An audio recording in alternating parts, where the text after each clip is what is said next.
to the Metro on WDET, Detroit Public Radio. I'm Robin Vincent. It's time for our weekly conversation with a local group that helps to defend democracy. I'm talking about the Detroit Documenters. They play a vital role in improving our access to information. They attend a range of public meetings and they document what leaders and community members are saying. Now, that brings us to a recent Detroit City Council meeting where leaders were discussing changes to Detroit's Rosa Parks and Jason Hargrove transit centers. You'll now pass through metal detectors when entering the transit centers.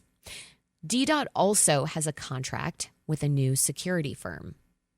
Something that's not new: people are getting kicked out of transit centers. These public spaces help folks find shelter from the cold and heat. All of this had transit riders sounding the alarm at that recent city council meeting. Their concerns come as temperatures this week rise to dangerously high levels. An extreme heat warning is in effect, and meteorologists say it will feel as hot as 106 degrees. Producer Jack Philbrandt spoke with Detroit Documenters coordinator Linnell Herndon and Bridge Detroit reporter Malachi Barrett. They are trying to improve both the perception of safety and actual safety at the two transit centers as part of, I think, an ongoing effort to encourage new riders to join, the bus system. And this was some feedback that they had consistently heard. There's surveys that are done every year, federally required, asking riders and non-riders, various questions about the bus system. And one thing that they found is non-riders are most likely to cite safety as a reason that they don't ride the bus. And so I think there have been a few incidents, although there's nothing specifically cited in this, no kind of uptick in any kind of trend. But there were a few incidents where some riders had reported feeling unsafe. Transit director Robert Kramer said there was an instance where someone had brought a hammer into a transit center. And so they are installing these metal detectors to basically, eliminate the possibility of any kind of weaponry from entering the transit centers. They're also trying to improve some signage so that people kind of know the rules around the driver code of conduct, which, outlines different behaviors that are okay and not okay. And there's security as well. There's a kind of combination, a trio of security. There's private security that DDOT has hired, DPD, the city's police department, and transit police as well through DPD. And they kind of all join forces to try to keep the transit centers safe. But it's had the unfortunate effect of making a lot of riders feel unwelcome and actually pushing them out of these transit centers at times. What have people been saying about these metal detectors showing up at the transit centers? Well, people have mixed reviews of the metal detectors, to be honest. I think some people don't really mind them at all. It's not the metal detectors necessarily that they have a problem with, but I think the security in general and the access to the actual buildings is what they're having trouble with. We have a clip from Michael Cunningham II talking during public comment at the Detroit City Council Public Health and Safety Committee on June 16th. The overwhelming concern right now with all of the transit groups is Rosa Parks Transit Center and Hargrove Transit Center, which used to be called State Fair Transit Center. There's a new facility there. They're not allowing people to sit down. There's the metal detectors, which I feel is cool. I don't know about nobody else. Metal detectors are cool, but to tell people they can't sit down. So what I'm asking for, powers that be, city council persons, the staffers, or Pookie, Ray, everybody, send somebody down there without a badge on and try to take a seat inside and see what happens. Linnell, this has been something that riders have observed since the springtime. Why do you think this is coming up again at city council meetings? Why are activists ringing the alarm bells on this? Well, so metal detectors are new. They've been here less than a month, and so that could be part of it. The security that comes with metal detectors, people feeling like they're not being allowed access once again. Also, it's really hot outside. So we heard about this when it was really cold outside, and so it could just be the elements too where people are needing relief from the heat. Malachi, can you talk about what people have been experiencing at the transit centers? Yeah, I mean, basically, people have been kicked out of the transit centers, and they're confused about why. And I had this experience as well. And security, depending on your, who's working that particular day, you might get a better answer or not. It seemed like these changes just kind of dropped out of nowhere. But another important aspect of this that I should have mentioned, in terms of the why, is not only to kind of improve the perception of safety and safety at the transit centers, but also to crack down on loitering and trespassing, which has been kind of a tricky situation for public officials to navigate, because these transit centers are used as shelters, not only when, there's extreme weather, but also as kind of a congregation point for using the transit center across the city for people who are downtown. There's air conditioning inside the building, there's a bathroom. And so it's been a place that people have gathered, but DDOT doesn't want it to be, a place where folks, loiter, in their words. They want it to be a place where riders, wait to transfer buses, or folks who are downtown to wait while their bus arrives so they can get to whatever their destination is. So that's a big part of this. And loitering, is part of this code of conduct that says, transit facilities are public locations with a specific purpose, and loitering is prohibited at DDOT facilities. And so I think what we're seeing is, a bit of a heavy-handed approach when it comes to security at the transit centers. You walk through a metal detector, maybe you use the restroom, maybe you grab a route map, and then you sit down on the bench and kind of wait for your bus to arrive, and people are being told, hey, you're not allowed to sit here. If you're able to, and it's kind of a case-by-case basis too. I don't know if you want to get into like my personal experience at this point, but some folks have been told to leave altogether. Other folks, when they say I'm waiting for my bus, I'm not trying to just hang out here all day. They've been allowed to stay. But the DDOT is really trying to crack down on folks who hang out at the transit center for several hours at a time. I want to get into your experience, Malachi. First, I'm really curious, how often do you ride the bus? Where are you taking the bus the most? And what has your experience been like at these transit centers?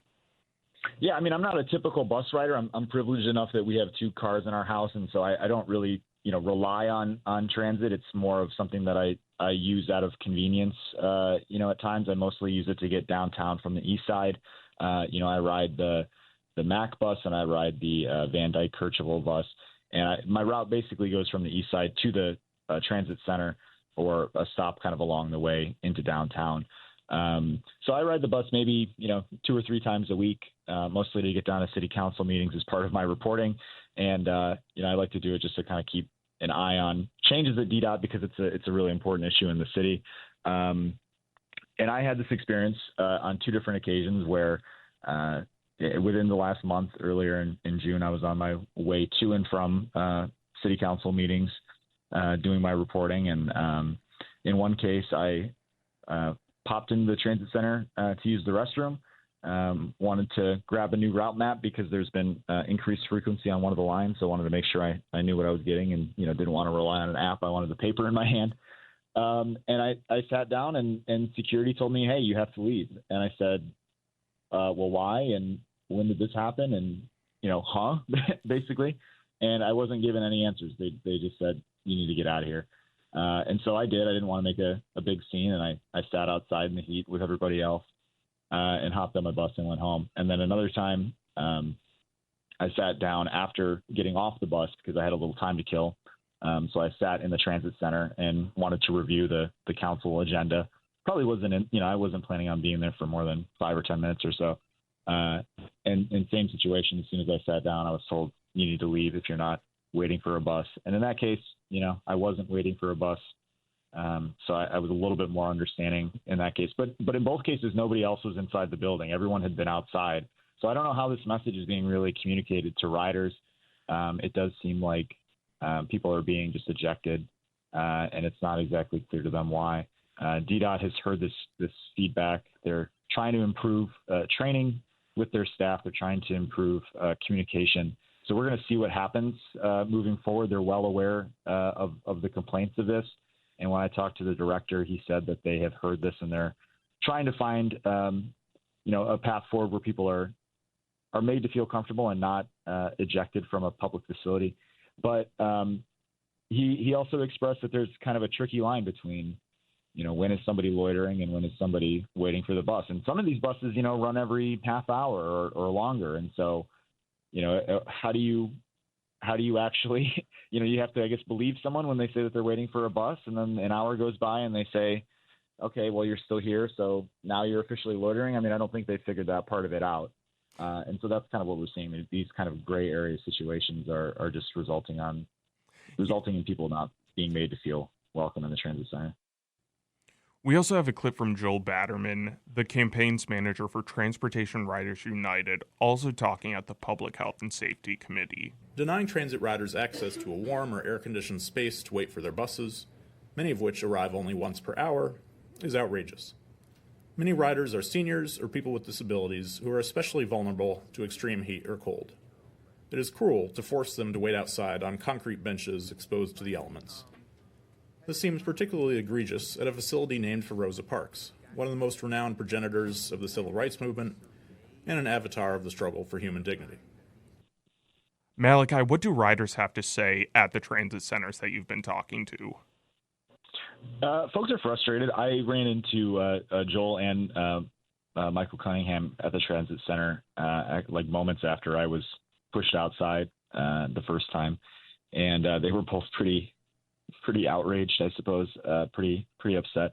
Cunningham is very aware of the experiences that people have, and has a lot of empathy for people that are in vulnerable situations. And I think this is another kind of the transit centers are somewhat of a lifeline for people, especially to escape the heat. So, to have people out in the elements, I think it adds to a lot of frustration people have about the lack of available bus shelters throughout the system. And again, DDOT is working on some of that. They're in the process of replacing and adding new shelters, and I've seen some of them going up along routes, and they do look nice, but it's just not enough for folks right now that really interact with the system day to day.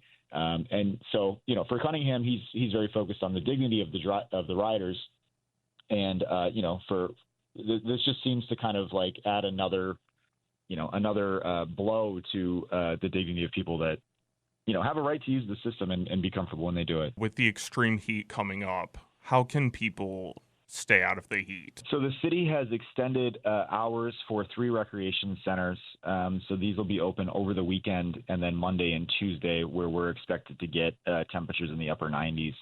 And so those will be open from 9 a.m. to 8 p.m. That's Patton Recreation Center, Heilman Recreation Center, and the Northwest Activity Center. All other recreation centers are going to remain open during normal hours and are available as cooling shelters. Some of them close at 5, some of them close at 7, some of them stay open until 8 p.m. So you'll have to check the city's information for your particular rec center closest to you. And then Detroit Public Library locations are also going to serve as centers during their normal operating hours. That was Bridge Detroit reporter Malachi Barrett and Detroit Documenters coordinator Linnell Herndon. They were speaking with producer Jack Philbrandt about increased security at Detroit transit centers.